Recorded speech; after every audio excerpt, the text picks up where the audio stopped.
Hello everyone. Today I will tell you a story.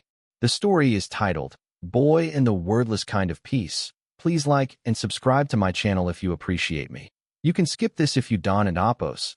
Like this video. Thank you very much. The story begins as follows.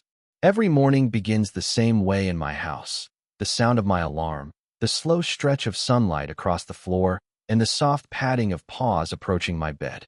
Before I even open my eyes, I know Boy is there. He never barks to wake me. He never jumps or whines for attention.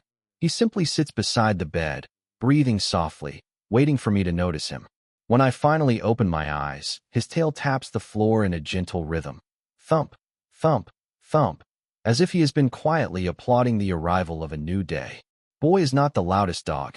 He is not the most energetic dog in the neighborhood. He does not perform tricks to impress visitors, nor does he demand endless games of fetch. Instead, he stays close enough that I can feel his presence even when I'm not looking at him. If I move from the bedroom to the kitchen, he follows. If I sit at my desk, he curls up near my feet. If I step outside, he waits by the door as if guarding the fragile boundary between the world and home. At breakfast, he rests his chin gently on my knee. He does not beg. He simply exists beside me, calm and patient, as if sharing the moment is more important than the food itself. Sometimes I wonder how he learned this quiet companionship. No one taught him to sit so patiently or to follow so faithfully. Yet his presence feels deliberate, almost thoughtful, as if he understands something about life that I am still learning. On busy mornings, when my mind races ahead to unfinished tasks and deadlines, Boy remains unhurried.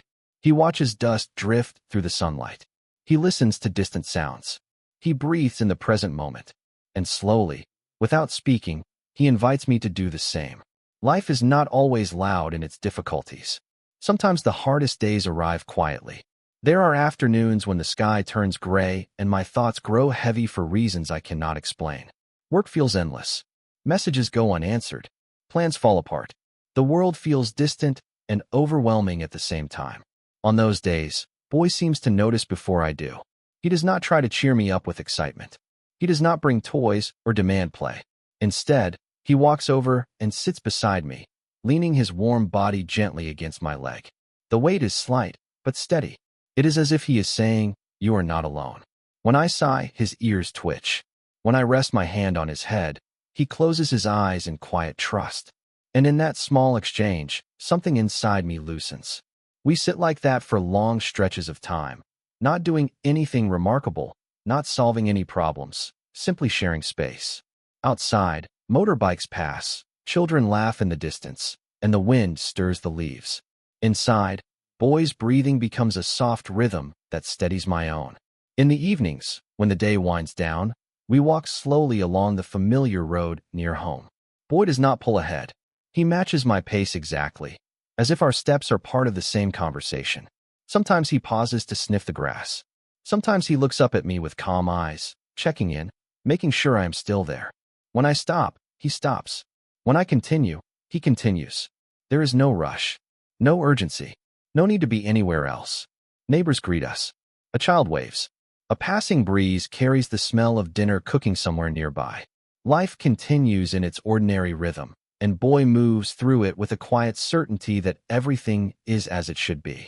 At night, he settles near the doorway of my room, not inside, not fully outside, as if keeping watch over the peaceful border between rest and worry. I fall asleep knowing that if I wake in the darkness, I will hear his steady breathing nearby. That sound, soft and constant, feels like safety.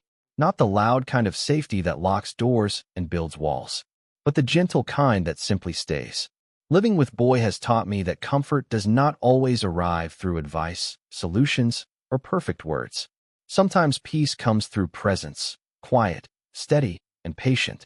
In a world that encourages constant movement and noise, Boy reminds me that slowing down is not weakness, it is restoration. His silent companionship shows me that being there for someone does not require speeches or answers. It requires attention, gentleness, and the willingness to share space without judgment. Today's life can feel hurried, disconnected, and heavy with expectation. We often believe we must fix everything for the people we love. Yet Boy teaches a simpler truth. Sitting beside someone, Listening and offering calm presence can be enough to ease a troubled heart. From him, I learned to pause before reacting, to breathe before speaking, and to appreciate small moments, a shared walk, a quiet room, the warmth of another living being nearby. If we treat animals with kindness and respect, they return something invaluable: trust, loyalty, and emotional healing. By nurturing our bond with them, we also rediscover patience, empathy, and peace within ourselves, a wordless reassurance that we are never truly alone.